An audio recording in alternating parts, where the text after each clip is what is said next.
ਕਿ ਆਪਾਂ ਸੁਰੱਖਿਆ ਫੋਰਸ ਤੋਂ ਤੇ ਪੰਜਾਬ ਦੇ ਵਿੱਚ ਵਾਪਰਨ ਵਾਲੇ ਸੜਕ ਹਾਦਸਿਆਂ ਤੋਂ। ਕਹਿੰਦੇ ਸੁਰੱਖਿਆ ਫੋਰਸ ਹੁਣ ਪੰਜਾਬ ਦੇ ਵਿੱਚ ਸੜਕ ਹਾਦਸਿਆਂ ਦੇ ਵਿੱਚ ਹੋਣ ਵਾਲੀਆਂ 4000 ਮੌਤਾਂ ਨੂੰ ਰੋਕੇਗੀ ਜੀ।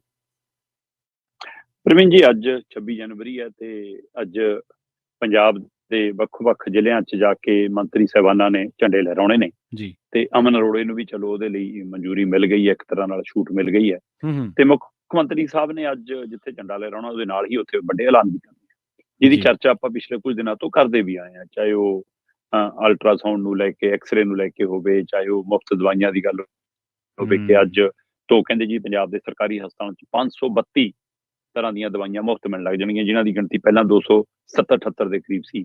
ਜੀ। ਸੋ ਹੁਣ ਕਹਿੰਦੇ ਜੀ ਉਹ ਅੱਜ ਤੋਂ ਮੁਫ਼ਤ ਮਿਲਣ ਲੱਗੀਆਂ।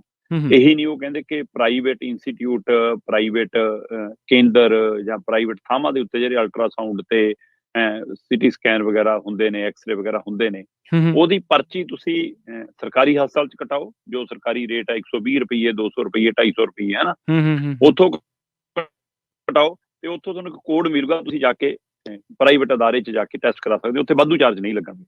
ਸੋ ਏਦਾਂ ਦੀਆਂ ਕੁਝ ਯੋਜਨਾਵਾਂ ਅੱਜ ਐਲਾਨੀਆਂ ਜਾਣੀਆਂ ਨੇ ਜੀ।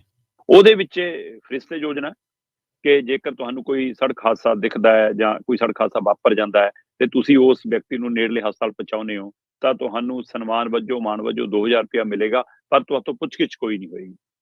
ਤੁਰੰਤ ਇਲਾਜ ਸ਼ੁਰੂ ਹੋਏਗਾ, ਬਾਅਦ ਚੋਂ ਡਾਕੂਮੈਂਟੇਸ਼ਨ ਹੋਏਗੀ। ਇਹ ਦਾਅਵਾ ਸਰਕਾਰ ਕਰ ਰਹੀ ਹੈ, ਪਰ ਕੀ ਪੁਲਿਸ ਦਾ ਵਤੀਰਾ ਇਸ ਮਾਮਲੇ 'ਚ ਬਦਲੂਗਾ? ਇਹ ਵੱਖਰਾ ਪਹਿਲੂ ਹੈ। ਜੀ ਬਿਲਕੁਲ।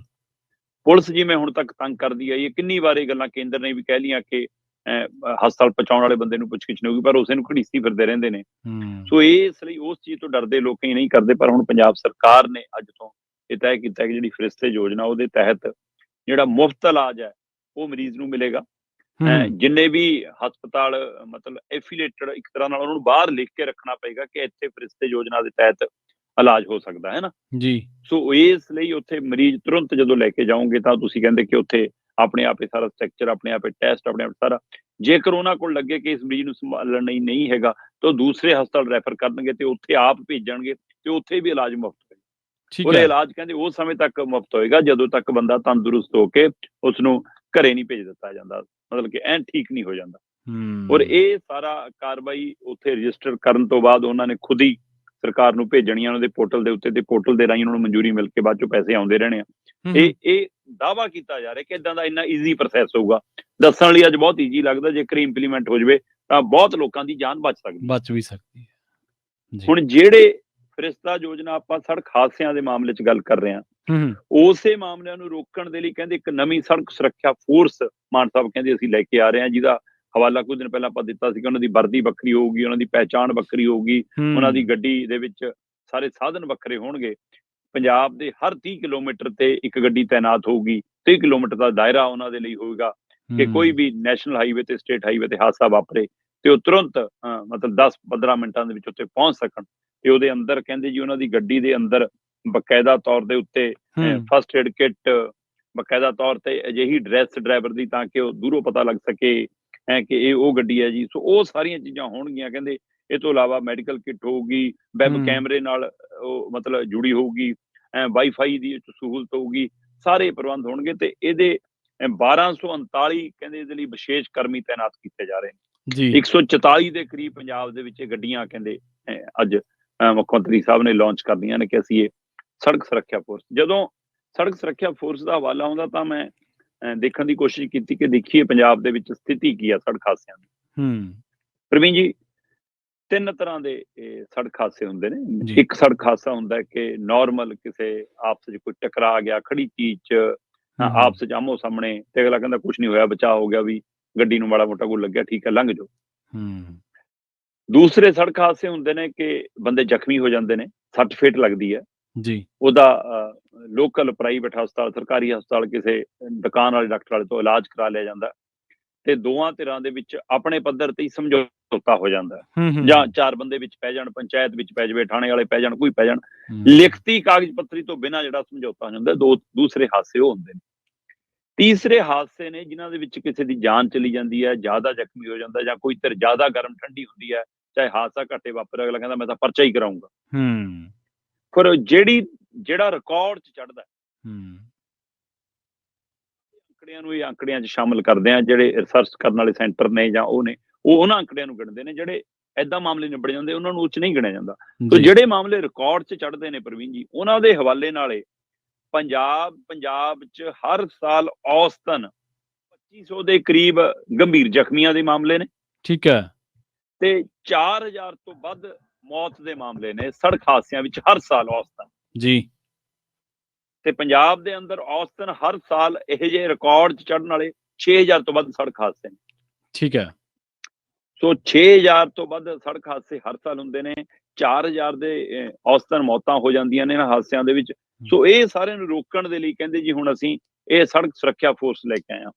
ਮੈਂ ਦੇਖ ਰਿਹਾ ਸੀਗਾ ਕਿ ਪੰਜਾਬ 'ਚ ਜਦੋਂ ਇਹ ਮਾਮਲਾ ਆਉਂਦਾ ਤਾਂ ਮੈਂ ਤਾਜ਼ਾ ਬੁਲੇਟਿਨ ਦੇਖਣ ਦੀ ਕੋਸ਼ਿਸ਼ ਕੀਤੀ ਕਿ ਹੁਣ ਕੀ ਆ। ਪੁਲਿਸ ਦੀ ਜਿਹੜੀ ਤਾਜ਼ਾ ਰਿਪੋਰਟ ਹੈ ਪ੍ਰਵੀਨ ਜੀ, ਉਹ ਦਮ ਭਰਦੀ ਹੈ ਕਿ ਇਹ ਜਨਵਰੀ ਮਹੀਨੇ 'ਚ ਆਪਾਂ 25 ਤਰੀਕ ਦੇ ਹਵਾਲੇ ਨਾਲ ਗੱਲ ਕਰ ਰਹੇ ਹਾਂ। ਇਹ ਅੰਕੜੇ 24 ਜਨਵਰੀ ਤੱਕ ਦੇ ਨੇ, ਜਨਵਰੀ ਮਹੀਨੇ ਦੇ ਜਨਵਰੀ ਮਹੀਨੇ ਦੀ 24 ਜਨਵਰੀ ਤੱਕ ਪੰਜਾਬ 'ਚ 152 ਲੋਕਾਂ ਦੀ ਸੜਕ ਹਾਦਸਿਆਂ 'ਚ ਮੌਤ ਹੋ ਚੁੱਕੀ ਹੈ। ਮਤਲਬ 24 ਦਿਨਾਂ 'ਚ ਜੀ।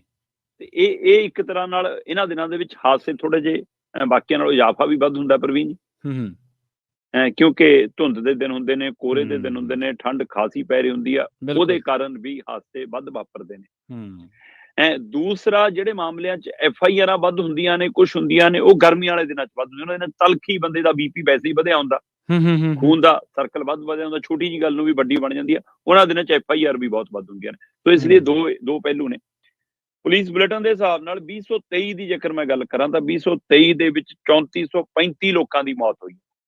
ਜੀ 2023 ਚ 3435, ਜਦੋਂ ਮੈਂ 2019 ਚ ਦੇਖਦਾ ਤਾਂ 4525 ਲੋਕਾਂ ਦੀ ਮੌਤ ਹੋਈ ਆ। ਜੀ 6300 ਤੋਂ ਵੱਧ ਸੜਕ ਹਾਦਸੇ ਨੇ 2019 ਦੇ ਵਿੱਚ ਤੇ 4500 ਤੋਂ ਵੱਧ ਮੌਤਾਂ ਨੇ। ਇਸੇ ਤਰ੍ਹਾਂ 2020 ਦੇ ਵਿੱਚ 5200 ਤੋਂ ਵੱਧ ਸੜਕ ਹਾਦਸੇ ਨੇ ਔਰ 3898 ਲਗਭਗ 3900 ਮੌਤਾਂ ਹੋਈਆਂ ਨੇ। 2021 ਦੇ ਵਿੱਚ 5871 ਸੜਕ ਹਾਦਸੇ ਨੇ ਪੰਜਾਬ ਦੇ ਅੰਦਰ ਤੇ 4590 4600 ਦੇ ਕਰੀਬ ਮੌਤਾਂ ਹੋਈਆਂ ਨੇ। 2022 ਦੇ ਵਿੱਚ 6000 ਦੇ ਕਰੀਬ ਸੜਕ ਹਾਦਸੇ ਨੇ, 4568 ਮੌਤਾਂ ਹੋਈਆਂ ਨੇ।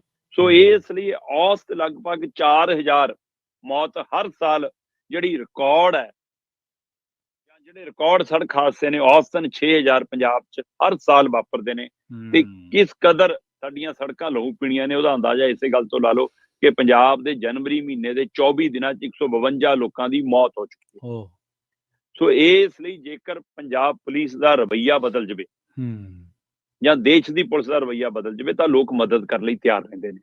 ਉਹਦੇ ਨਾਲ ਕਿੰਨੇ ਲੋਕਾਂ ਦੀ ਜਾਨ ਬਚ ਸਕਦੀ ਆ। ਫਰਿਸ਼ਤੇ ਯੋਜਨਾ ਇੱਕ ਹੁਲਾਰਾ ਦੇਣ ਲਈ ਆ, ਫਿਰ ਜੇਕਰ ਇਹ ਅਮਲੀ ਰੂਪ 'ਚ ਲਾਗੂ ਹੋ ਜਾਵੇ। ਸੋ ਹਸਪਤਾਲਾਂ ਦੀ ਭੂਮਿਕਾ ਵੀ ਅਹਿਮ ਹੋਊਗੀ। ਦੱਸਣ ਲਈ, ਇਹ ਲਿਖਣ ਲਈ, ਐਲਾਨ ਕਰਨ ਲਈ ਬਹੁਤ ਚੰਗਾ ਲੱਗਦਾ ਕਿ ਪ੍ਰਾਈਵੇਟ ਹਸਪਤਾਲ ਵੀ ਇਲਾਜ ਮੁਫਤ ਕਰਨਗੇ ਜੀ, ਉਹਨਾਂ ਨੂੰ ਸਰਕਾਰ ਵੱਲੋਂ ਆ ਜਾਣਾ। ਕੱਲ ਨੂੰ ਰੋਲਾ ਕਿੱਥੇ ਪੈਣਾ ਪ੍ਰਵੀਨ ਜੀ? ਬੰਦੇ ਨੇ ਕਹਿਣਾ ਮੇਰੇ ਤਾਂ ਦਵਾਈ ਲਾ ਕੇ ਪੱਟੀ ਕੀਤੀ ਸੀ ਤੇ ਉਹਨਾਂ ਨੇ ਕਹਿਣਾ ਅਸੀਂ ਤਾਂ ਆਪਰੇਸ਼ਨ ਕੀਤਾ ਸੀ, ਪਲੇਟਾਂ ਪਈਆਂ ਜੀ ਇਹਦੇ। ਕੱਲ ਨੂੰ ਬਿੱਲ ਇਹੋ ਜਿਹੇ ਜਾਣੇ। ਬਿਲਕੁਲ। ਅੱਜ ਕੱਲ ਬੰਦਾ ਇਲਾਜ ਕਰਾਉਣ ਜਾਂਦਾ ਤੇ ਉਹਨੂੰ ਪੁੱਛਦੇ ਤੇਰਾ ਬੀਮਾ, ਉਹ ਕਹਿੰਦਾ ਹਾਂਜੀ 4 ਲੱਖ ਤੱਕ ਦਾ ਹੋਇਆ। ਫਿਰ ਉਹਨੂੰ ਪਤਾ ਤਦੇ ਲੱਗਦਾ ਜਦੋਂ ਬਾਹਰ ਆਉਂਦਾ ਕਿ ਤੇਰਾ ਖਰਚਾ ਹੋ ਗਿਆ 5 ਲੱਖ ਤੂੰ ਦੇ ਦੇ, 4 ਲੱਖ ਅਸੀਂ ਆਪੇ ਲੈ ਲੈਣਾ।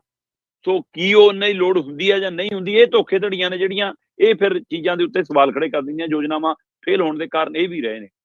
ਤੇ ਪ੍ਰਸ਼ਾਸਨ ਦਾ, ਅਧਿਕਾਰੀਆਂ ਦਾ, ਡਾਕਟਰਾਂ ਦਾ, ਜਿੱਦਾਂ ਹੀ ਮਰੀਜ਼ ਲੈ ਕੇ ਜਾਂਦੇ ਨੇ ਲਹੂ ਦੇਖ ਕੇ ਜਦੋਂ ਕਹਿੰਦੇ ਨੇ ਅੱਛਾ ਇਹਨੂੰ ਤਾਂ ਚੰਡੀਗੜ੍ਹ ਲੈ ਜਾਓ, ਇਹਨੂੰ ਤਾਂ PG ਲੈ, ਇਲਾਜ ਕਰਨ ਲਈ ਉਹ ਤਿਆਰ ਨਹੀਂ ਹੁੰਦੇ। ਜਾਂ ਫਿਰ ਇਹ ਤਾਂ ਪੁਲਿਸ ਕੇਸ ਹੈ ਜੀ, ਪਹਿਲਾਂ ਪੁਲਿਸ ਆਊਗੀ ਫਿਰ ਹੱਥ ਪਾਵਾਂਗੇ। ਸੋ ਇਸ ਚੀਜ਼ ਦੇ ਵਿੱਚ ਕੀ ਮੁੱਖ ਮੰਤਰੀ ਸਾਹਿਬ ਇਸ ਨੂੰ ਐਲਾਨ ਤੋਂ ਅੱਗੇ ਇੰਪਲੀਮੈਂਟ ਕਰਨ 'ਚ ਕਾਮਯਾਬ ਹੋਣਗੇ? ਉਹਨਾਂ ਦਾ ਸਿਹਤ ਮਹਿਕਮਾ ਤੇ ਪੰਜਾਬ ਦਾ ਪੁਲਿਸ ਮਹਿਕਮਾ, ਇਹ ਦੋਏ ਮਹਿਕਮਿਆਂ ਦਾ ਤਾਲਮੇਲ ਤੇ ਆਮ ਲੋਕਾਂ ਦੀ ਖੱਜਲ ਖੁਆਰੀ ਰੁਕ ਜਾਵੇ, ਉਹਦੇ ਨਾਲ 4000 ਵਾਲਾ ਮੌਤ ਦਾ ਅੰਕੜਾ ਮੈਂ ਕਹਿੰਦਾ ਘਟ ਸਕਦਾ ਔਰ ਘਟਣਾ ਚਾਹੀਦਾ। ਸੋ ਇਹ ਯੋਜਨਾ ਪਹਿਲੇ ਪੜਾਅ ਦੇ ਵਿੱਚ ਸਹੀ ਲੱਗ ਰਹੀ ਹੈ, ਪਰ ਇਹ ਵੀ ਪਤਾ ਲੱਗ ਰਿਹਾ ਕਿ ਫਿਲਹਾਲ ਬੇਸ਼ੱਕ 1200 ਮਤਲਬ 39 ਕਰਮੀ ਕਹਿੰਦੇ ਜੀ ਸੜਕ ਸੁਰੱਖਿਆ ਫੋਰਸ ਤੇ ਤਾਇਨਾਤ ਕਰਨੇ, ਜਿਹੜੇ 144 ਗੱਡੀਆਂ, ਪਰ ਉਹ ਜ਼ਿਆਦਾਤਰ ਅਜੇ ਟ੍ਰੈਫਿਕ ਪੁਲਿਸ ਵੀ ਕੱਢਣੇ ਆ। ਸੋ ਇਹਦੇ ਨਾਲ ਟ੍ਰੈਫਿਕ ਸਿਸਟਮ ਦਾ ਨਾ ਕਿਤੇ ਕੋਈ ਗੜਬੜ ਹੋ ਜਾਵੇ, ਇਹ ਵੀ ਫਿਕਰਮੰਦੀ ਖੜੀ ਆ। ਜਾਂ ਕਹਿੰਦੇ ਨੇ ਪੰਜਾਬ ਸਰਕਾਰ ਵਾਲੇ ਕਿ ਅਸੀਂ ਹੋਰ ਭਰਤੀ ਕਰਾਂਗੇ, ਨਵਿਆਂ ਨੂੰ ਮੌਕਾ ਦੇਵਾਂਗੇ, ਉਹ ਕਦੋਂ ਤੱਕ ਹੋਏਗਾ ਇਹ ਦੇਖਣ ਵਾਲੀ ਗੱਲ ਆ। ਅੱਜ 26 ਜਨਵਰੀ ਨੂੰ ਖਾਸੇ ਐਲਾਨ ਹੋਣੇ ਨੇ ਜਿਨ੍ਹਾਂ ਦਾ ਜ਼ਿਕਰ ਆਪਾਂ ਪਹਿਲਾਂ ਵੀ ਕਰਦੇ ਰਹੇ ਹਾਂ, ਤੇ ਅੱਜ ਸੜਕ ਹਵਾਲੇ ਨਾਲ ਇਹ ਅੰਕੜੇ ਗੌਰ ਫਰਮਾਉਂਦੇ ਸੀ, ਇਸ ਲਈ ਇਹਦੇ ਪਰ ਗੱਲ ਹੋਣੀ ਜ਼ਰੂਰੀ ਸੀ। ਜੀ ਬਿਲਕੁਲ।